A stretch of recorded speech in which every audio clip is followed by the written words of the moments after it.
السلام علیکم۔ کہانی کو آخر تک پورا سنیے گا اور اگر آپ چینل پر نئے ہیں تو سبسکرائب ضرور کیجیے گا۔ صحابہ کرام رضی اللہ عنہ بیٹھے ہوئے تھے۔ نبی پاک صلی اللہ علیہ وآلہ وسلم نے فرمایا، جنتی عورت کون سی ہے؟ کسی نے کہا جو نمازیں زیادہ پڑھتی ہو، کسی نے کہا جو ذکر و اذکار کثرت سے کرے۔ مختلف قسم کے جواب آ رہے تھے۔ حضرت علی رضی اللہ عنہ اٹھے اور گھر کی طرف دوڑے، کہنے لگے، فاطمہ رضی اللہ عنہ، نبی صلی اللہ علیہ وآلہ وسلم پوچھ رہے ہیں کہ جنتی عورت کون سی ہے، آپ بتاؤ۔ فاطمہ رضی اللہ عنہ نے فرمایا، جنتی عورت وہ ہے جس پر کسی غیر محرم کی نظر نہ پڑی ہو اور اس کی نظر غیر محرم پر نہ پڑی۔ حضرت علی رضی اللہ عنہ واپس دوڑے، یا رسول اللہ میں بتاؤں؟ فرمایا بتاؤ۔ کہنے لگے، جنتی عورت وہ ہے جس کی نظر غیر محرم پر نہ پڑی ہو۔ فاطمہ رضی اللہ عنہ بیٹھی ہیں۔ نبی صلی اللہ علیہ وآلہ وسلم نے فرمایا، فاطمہ دیکھو چاند نکل آیا ہے۔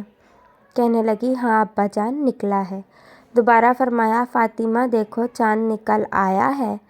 دوسری بار جواب دیا، ہاں ابا جان نکلا ہے۔ نبی صلی اللہ علیہ وآلہ وسلم نے فرمایا، فاطمہ آپ چاند کی طرف کیوں نہیں دیکھ رہی ہو؟ تو کہنے لگی، ابا جان مہینے کی پہلی، دوسری اور تیسری چاند کو مرد دیکھتے ہیں، میں اس لیے نہیں دیکھ رہی کہ کہیں میری نظر چاند میں کسی مرد کے ساتھ نہ آ جائے۔ اللہ اکبر۔ رسول اللہ صلی اللہ علیہ وآلہ وسلم ایک دفعہ فاطمہ رضی اللہ عنہ کے گھر آئے، فرمایا، فاطمہ چلو گھر چلیں۔ فاطمہ رضی اللہ عنہ نے کہا، یا رسول اللہ میں نہیں جا سکتی، علی رضی اللہ عنہ گھر پہ نہیں ہیں۔ رسول اللہ صلی اللہ علیہ وآلہ وسلم نے فرمایا، اب میری بیٹیوں میں آپ کو لے جانے آیا ہوں۔ کہنے لگی، ابا جان آپ نے فرمایا ہے کہ بیوی خاوند کی اجازت کے بغیر گھر سے نہ نکلے۔ اتنے میں حضرت علی رضی اللہ عنہ آئے۔ نبی کریم صلی اللہ علیہ وآلہ وسلم نے فرمایا، علی رضی اللہ عنہ آپ بھی آ جاؤ۔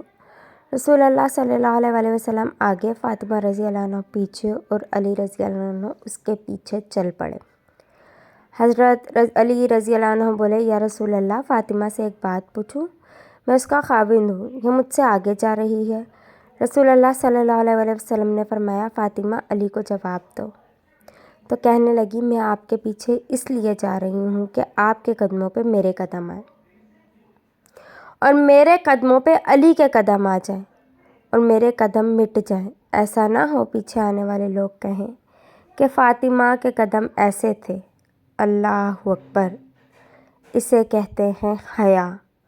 اور آج کی فاطمہ ننگے سر تنگ کپڑے پہن کر بازار میں اکیلے نکل جاتی ہے، غیر محرم سے باتیں کرتی ہے اور گناہ کو گناہ نہیں سمجھتی۔